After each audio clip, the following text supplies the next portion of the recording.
ما اتبنتش بالقوة ولا بالأجسام الكبيرة زي ما الناس متخيلة. الناس متخيلة إن الفراعنة كانت أجسامهم أكبر مننا.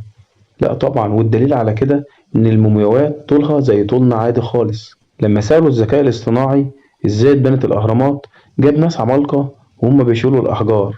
طبعا الكلام ده كله ملوش وجود من الصحة، لأن دولة الفراعنة اتبنت بالعلم والعقل، ما اتبنتش بالقوة. الناس دي لو ما كانش عندهم علم ما كانوش قدروا يوصلوا لحضارة 7000 سنة وأكتر ويبنوا أهرامات ويبهرونا بالمعابد. طبعا بخلاف العلوم اللي عندهم زي الطب والتحنيط، وإزاي قدروا يصنعوا تماثيل من الذهب في العصر ده وينحتوها بالنحت ده وتطلع بالشكل ده، وإزاي كمان يقدروا ينحتوا صخور صعبة إن هي تتنحت في عصرنا ده بإمكانيات زمانهم. والله أعلم نحتوها إزاي. نبدأ من الأساس.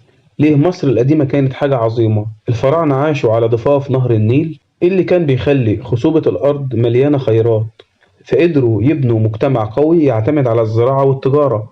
كانوا متقدمين بطرق عجيبة لدرجة إن العلماء كانوا من كل الدنيا بيجوا يتعلموا في مصر، سواء